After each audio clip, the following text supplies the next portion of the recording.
Today, we are going to look at the remainder of the Tigers offseason. Just look at who's still out there, what holes they still need to fill. A lot of them is the answer to that question. And what type of strategy and approach they should have, or could have, or might have, or will have. Let's just talk about the rest of the offseason. All today on Locked On Tigers. You are Locked On Tigers, your daily Detroit Tigers podcast. Part of the Locked On Podcast Network, your team every day.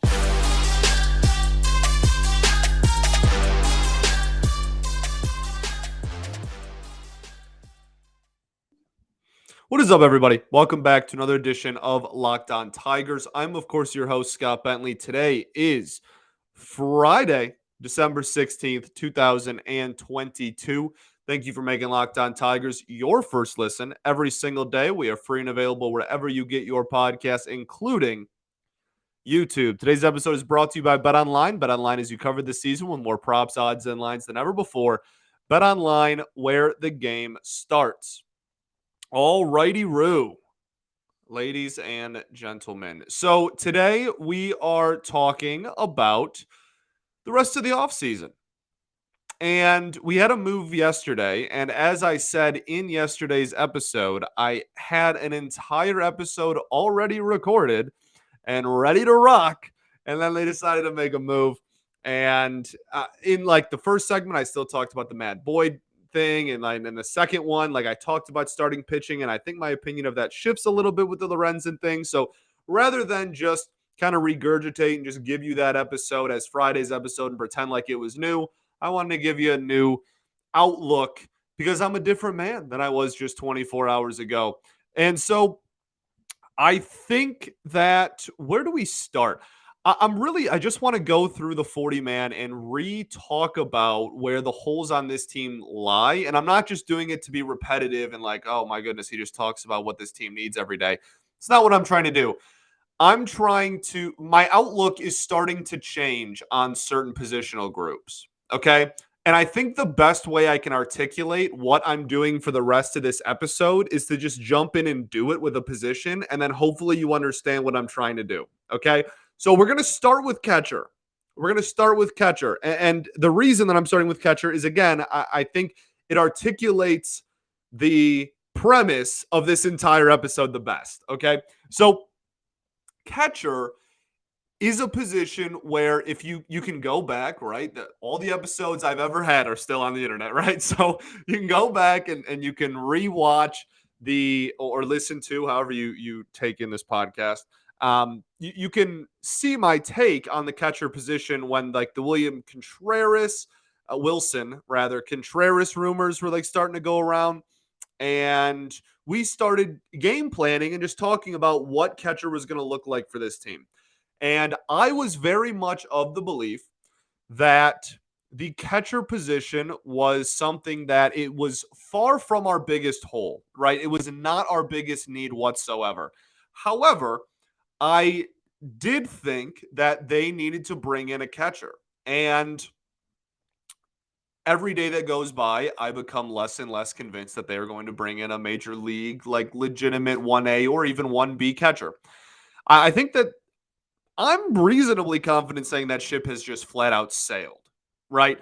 Because of winter meetings being done and just at the point we are in free agency, like what catchers are really still out there? Do you need a catcher so badly that you want to go out there and bring in Gary Sanchez and take at bats away from like Jake Rogers or Omar Narvaez and take at bats away from Jake Rogers just to give them to 31-year-old Narvaez or 30-year-old Gary Sanchez on a couple-year deal? I think at this point you probably just rock with what you got, man. Like, and that's still, I stand by what I think the team should have done, and like I stand by what I said back then, and I still would have preferred this team go out and get whether it's a 1A or a 1B catcher. And then Haas can be the other one. And then Rogers can replay himself into that role. I'm not asking for Wilson Contreras. I wasn't asking for a 5-year, like this dude's going to be the catcher of this team for the next 5 years.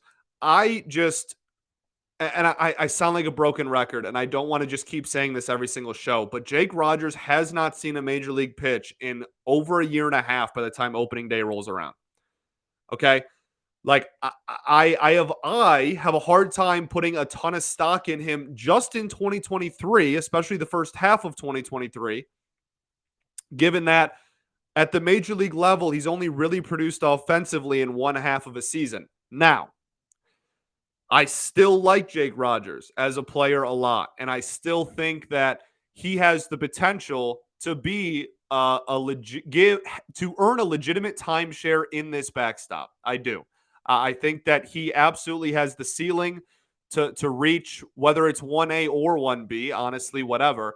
He has the potential to get legitimate playing time behind the plate for a good baseball team. I'm not disregarding that. I'm not saying that that's not my belief. I'm just saying for 2023 specifically, it's really hard for me to just look at Eric Haas, who is very streaky and had a really bad first half and a really good second half last year, and then look at Jake Rogers, who, his situation is what it is coming off injury and everything, and just be like, you know what? This is ready to roll and good to go, and we don't need anything else. Now, I still am somewhat of the belief that they will add catching depth. We've already kind of seen it, so I don't know how much more is going to be added, but we've already seen multiple minor league additions at the catcher position with Papirski earlier, and then Julio E. Rodriguez earlier this week as well. We're already starting to see some of the catching depths come through because, again, I think it's hard to put like all of your chips into those two catchers. But that doesn't mean I don't like him, and that doesn't mean Hossie absolutely deserves at bats for 2023, and I want to see what we have in Jake Rogers. I don't want to necessarily hinder him of at bats either. So every day that goes by, I and as it stands right now, to be honest with you, I'm pretty convinced that's just going to be our catching duo, and so that is what this episode's going to be. Now that we're almost into our first full segment, or done with our first full segment, that's what this episode's going to be. I'm just going to go through and maybe adjusting my early offseason expectations is the way I want to word this. I guess that's technically what we're doing. So let's take a look at what is left for in the free agent market, what is possible as far as trade routes go. Just across the board, what this team still desperately needs to improve in, and what this team might just look around and be like, we're set at this position and we're not going to add anything, when initially maybe we thought it was a hole. Okay. So we're going to do that. But first, well, we already did it with catcher. We're going to keep doing it. But first, I got to tell y'all about our friends over at Built Bar. You have to try Built Bar. That's really all there is to it. It is the best thing on the planet. They have new flavors: cookie dough topper, coconut brownie bar, coconut brownie topper, white chocolate peppermint granola. It's Built's take on the granola bar, and it's even more filling. It's still insanely tasty as well. They have candy cane brownie puffs. Built puffs are like biting into the universe's most delicious cloud. First off, anyone who's ever tried Built Bars before, they're literally the best tasting protein bars ever. They send them to the host so that we can try the products we're selling. I inhale them. I bring them to my friend's house like they're candy, even though they're protein bars, and we all devour them. It is awesome. Okay?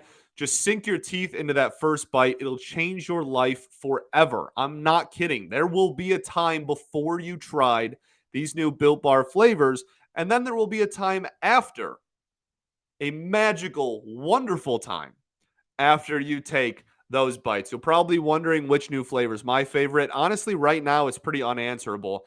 There are so many incredible flavors in the original flavors. I still like my cookie dough and all that. It is the best out there. You have to try it. You can get 15% off of your order right now by using the code LOCKEDON15 at built.com. That's code LOCKEDON15 at built.com.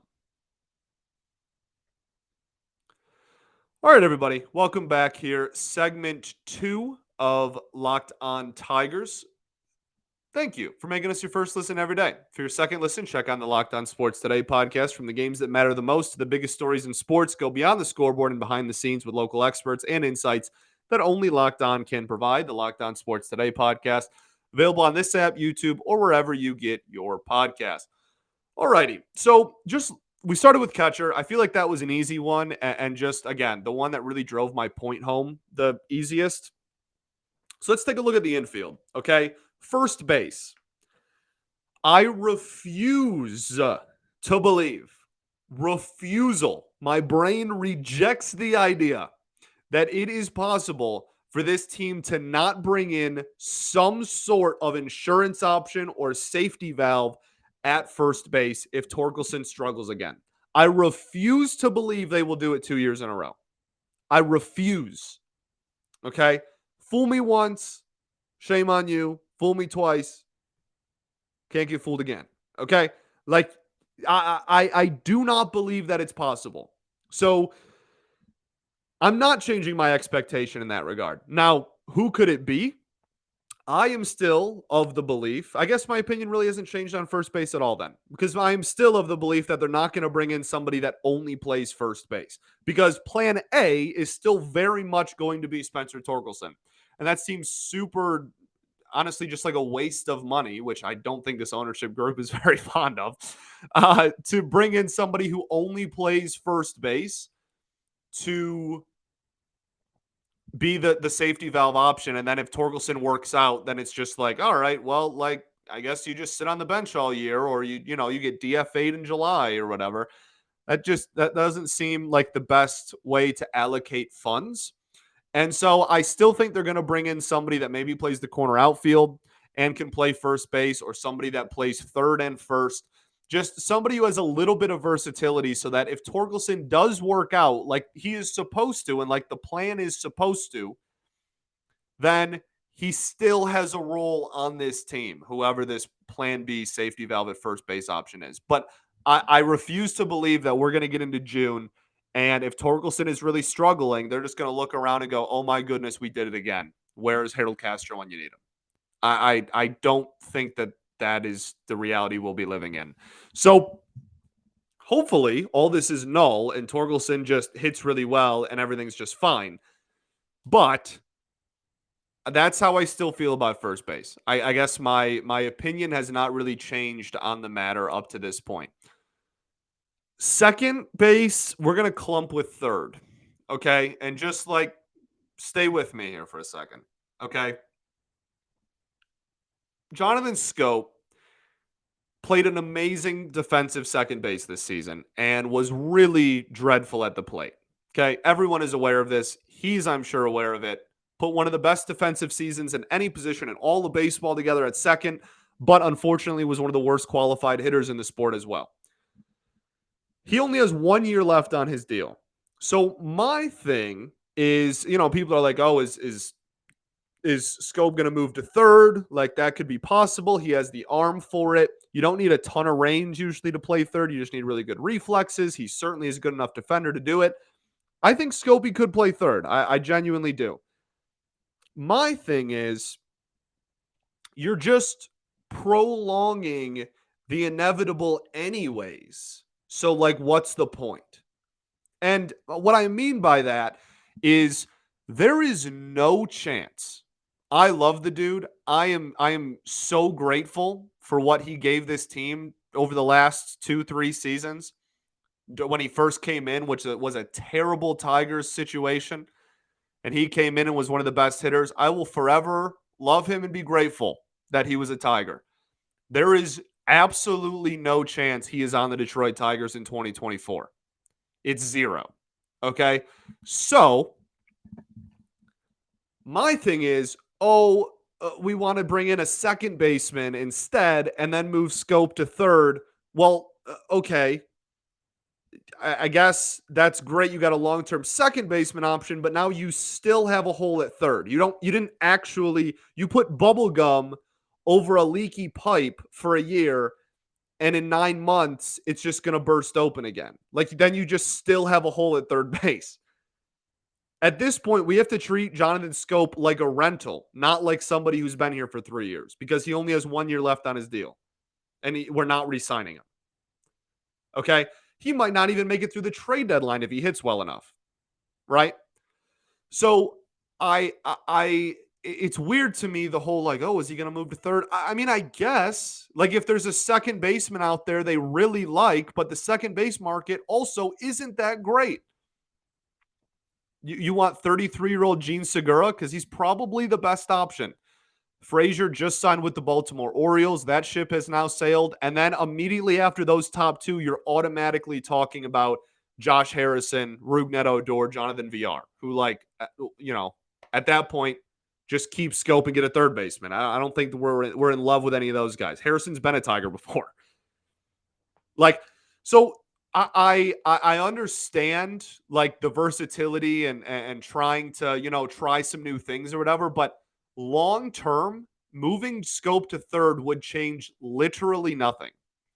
And so I would say, and the third base free agent market is better objectively than the second base market at the time being. So I say you leave Scopey at second. You worry about second next year, and because you still then have a hole there long term now. And for third, you start looking for options. And so that's why I wanted to clump them together, because everybody's having the conversation about Scope moving to third and whatnot. I think you're just changing your problem to a different position. You're not actually fixing anything. You're just giving it, like, looking at it through a new lens, and it looks different, but it's really the same. Okay. I hope I articulated that well. I hope that came across how I wanted it to. But like I'm sure he could. And if they're in love with a second baseman, I guess, go get your guy. But I don't see the point long term. That's like the same problem as if you just kept him at second. You'd have the same issue.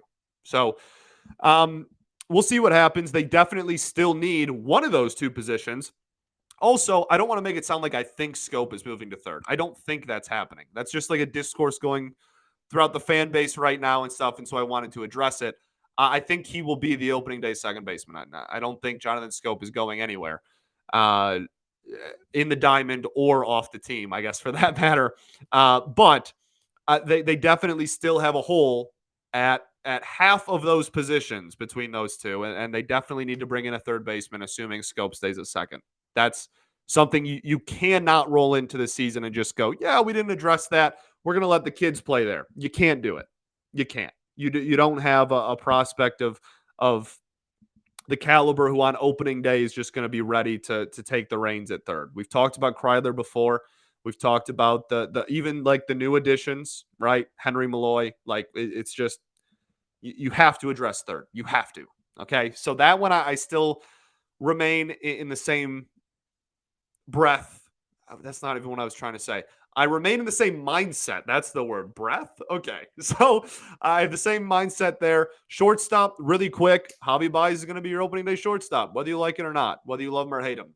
Hate to break it to you. Hate to be the bearer of bad news. If you are a Javi hater, I'm sorry. Javi Baez is going to be the opening day shortstop. Let's see what he can do this year. Hopefully a nice bounce back season, and hopefully a lot less throwing errors defensively. Outfield. Okay. Outfield is the weirdest one to me. For sure the weirdest one. You have 5 left-handed hitting outfielders. If you include Kerry Carpenter, you have 6 outfielders, and all of them are strictly left-handed.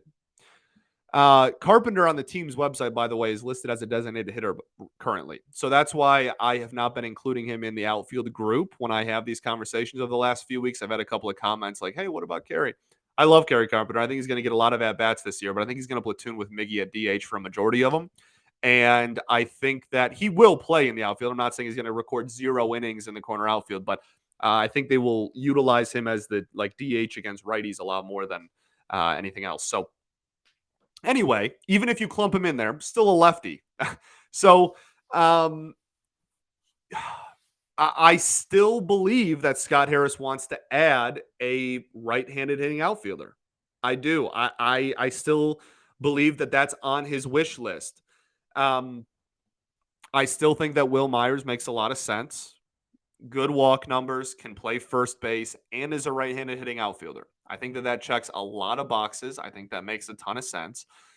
But the outfield market is also starting to slim up a little bit. There's honestly still a corner outfield, especially. There's still some decent talent out there.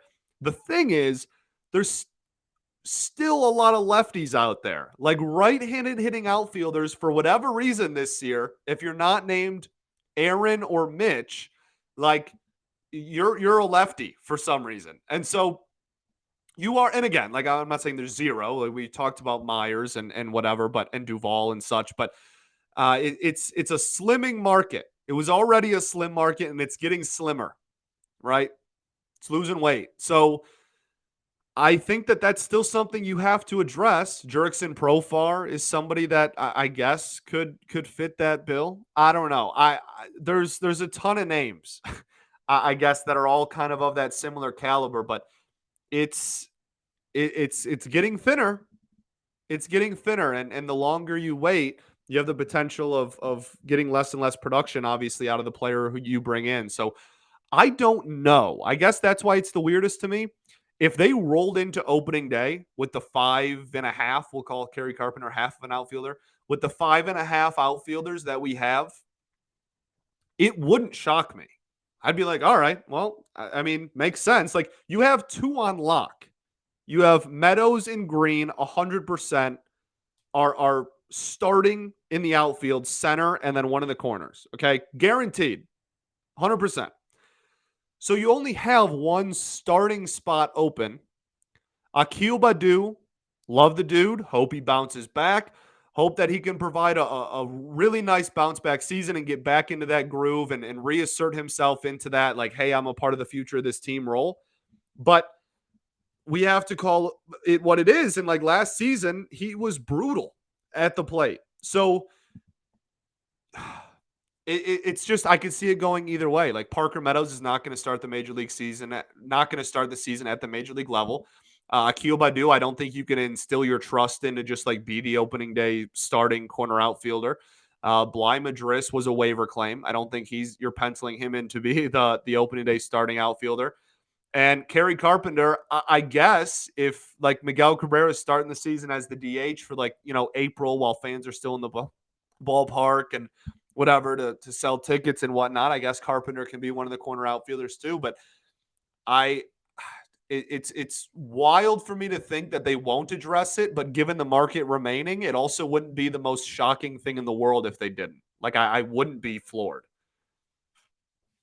So that's kind of where I stand on the outfield. Just like really just this weird like in between space where I'm like, I think they probably want to, but if they don't, it's not surprising to me. Let's get into the pitching. But first, I got to tell y'all about a message from the NHTSA. You're hanging out with some friends, you're putting back a few drinks, a few becomes a few too many. As the evening comes to an end and people start to head out, you think of calling for a ride. Nah, you live nearby. You can make it home okay. It's no big deal. What are the odds you'll get pulled over anyway? And even so, what's the worst that could happen? Your insurance goes up, you lose your license, you lose your job, you total your car, you kill someone. Everyone knows about the risks of driving drunk. The results are tragic and even deadly. However, that still doesn't stop everyone from getting behind the wheel while under the influence. That's why police officers are out there right now looking for impaired drivers on our roads to save lives. So, if you think that you are okay to drive after a few drinks, think again. Play it safe and plan ahead to get a ride. It only takes one mistake to change your life or someone else's forever. Drive sober or get pulled over.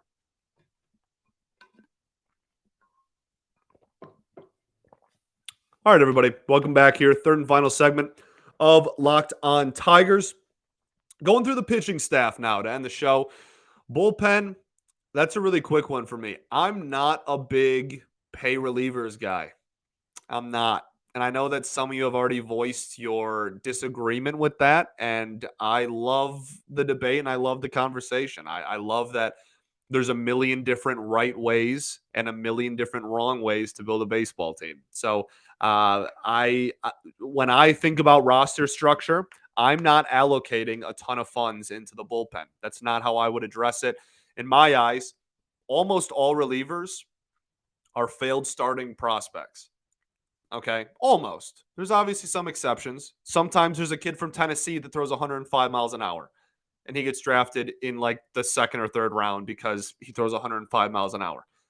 That is obviously an exception to the rule. Some people are just born to be relief pitchers, and that's great. But a large majority used to be starters, and we have a lot of really good young starting pitching talent. And the development is really, really good. That's what's really good. The pitchers, as far as like prospect ranking and stuff, don't, you know, drop jaws. Like they're not flooring, they're not unbelievably high rankings, but this development system in this organization has come such a long way and helped players reach their potential and take big strides that maybe a few years ago we wouldn't have expected from a Tigers team. And that's awesome. That also means that when you look at the bullpen last year and saw how it was surprisingly one of the best bullpens in baseball, you have to credit that to the pitching development as well, not just the starters. So in my eyes, while again, I'm a Tigers fan, I know. Like, I don't want a recreation of the early 2010s where the bullpen was the only thing keeping us out away from winning a championship. That being said, this team has a boatload of holes in it. A ton. It would sink a ship. Okay? And with the relief talent that we still already have, I'm not looking to add to this bullpen right now. That's like very, very low down on my priority list, to be completely honest with you. Like very low down, like not even really close to the top. So, in my eyes, you either bring back Chafin because you like him and he's a lefty and he's good, and you do that because you already have a relationship with him and whatnot. Sure, you either pay Chafin or you don't really touch the bullpen, to be completely honest with you. A few depth signings will absolutely happen, 100%. But I don't know. I'm not really checking the news every day to see. I just kicked my camera. Goodness. I'm not checking the news every day to see if the Tigers have added to their bullpen. Checking to see if they've added to pretty much any other area of the team, to be honest with you. So let's end on starters. Starting pitching is wild now, and this one we don't have to spend too much time on because I'm going to reiterate a lot what I said yesterday. To be honest with you, I think somebody's getting traded. I believe it in my soul. I believe it. We have 9 starting pitchers right now. 9. Okay, we have 4 that are guaranteed in your rotation on opening day. Okay. Oh, you might have 5 now. Yeah, I think you have 5. And you have 4 that are all starters and just don't have a spot on a 5-man rotation. So the people that we can guarantee on opening day will be listed in this 5-man rotation, assuming it's 5 men. Even if it's 6, you still have then 3 extra. So point still remains. But we're going to pretend like it's 5 for the time being. Erod, Boyd, Turnbull, Lorenzen, Manning. Okay? There's your rotation if the season started tomorrow. Then, in this hand, which is really the same hand if you're watching on YouTube, we have 4 young starters that showed some potential last year in Brisky, in Wentz, Faedo, and Garrett Hill. Okay? Garrett Hill had some time out of the bullpen. So even if you have a 6-man rotation and you want to list Garrett Hill as a starter, you still have 2 other young starting pitchers that you want to get innings and you want to continue progressing and you want to continue, giving them opportunities so that they can keep developing. Okay. I don't see how we make it through the rest of the winter and especially through the first half of the season with all of these starters and nothing else. And even if we do, I said this yesterday, I'll say it again. Even if we do, we don't make a move. Scott was wrong. Great. I promise you that it at least opened up the flexibility to be able to take calls on some starting pitchers. All you can ask for at this point in this team's roster construction is the flexibility to get better at the drop of a hat. You want every possible avenue and door to be open.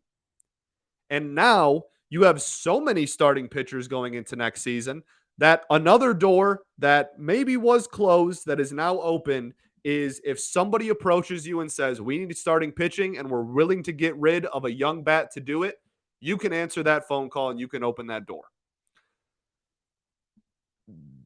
Signing more, you know what? I'll tell you this right now. If we sign another starting pitcher, I will guarantee a trade. Okay. I would be pretty shocked at this point if we brought in another. Now, if it's a depth signing that like may or may not make the team out of camp, that's totally different. But if we sign like a solidified major league starting pitcher and spend, 8 to 10 to $12 million again on another starter, that to me, that's like a guarantee. Like, hey, one of these dudes is not going to be here in a couple of weeks. And we're already to a point where I'm like, something's got to give. Something has to give. And if it is going to give in a trade, it is definitely going to be on the starting pitching front. 100%. Or Gregory Soto. But that's a different conversation. Focusing on starting pitching right now. Okay? So that's where I stand with starters. Don't expect any more signings because I'm not sure where they would even play at this point. Am kind of sort of expecting a trade. I feel it. And I know that I'm not like alone. And, I know that some other people have voiced that opinion too. I can't. It makes a lot more sense if a trade is to come. Now, again, this team desperately needs depth. They had 97 million starting pitchers used last year. We don't want to be in a situation where everybody's hurt and we got to go to, we're starting to put in, Brian Garcia as a starting pitcher again. We don't want to be in that situation again. So maybe they're just playing super safe. But again, at least now you have the option to pick up the phone and have a conversation with another GM if they go, hey, we need starting pitching. All right. Thanks for making Locked On Tigers your first listen every day. For your next listen, check on the Locked On Sports Today podcast. From the biggest stories of the day, plus instant reactions, big game recaps, and the take of the day, it's available on the app, YouTube, or wherever you get your podcast. That's all I got for y'all. Have a fantastic weekend. College bowl games start. Yeah. Should be a fun time. We'll be back next week. Oh, next week we officially go down to 3 episodes a week. I know that you love hearing my voice 5 days a week. I don't even love that. But we will be going down to 3 a week. We kind of hit a dead point in the offseason here. And that will last until around when pitchers and catchers report in February. Okay. So through the rest of this year, the entire month of January and the beginning of February, we will be down to 3 episodes a week. I'm going to try to just do it Monday, Wednesday, Friday, because that feels like the easiest way to do it and the best way to spread it out. But if a big signing or a big trade happens on like a Thursday, well, I guess it would happen on a Wednesday because I recorded them the night before, then maybe we go off schedule, once. But it'll be 3 episodes a week for the next little while, month and a half, 2 months almost. All right. I appreciate y'all. Thank you for rocking with me. We will be back on Monday. 3 episodes a week, but still on Monday. That's the plan. All right. Peace and love. Going to therapy's dope, and I'll catch y'all then, baby. Go Tigers.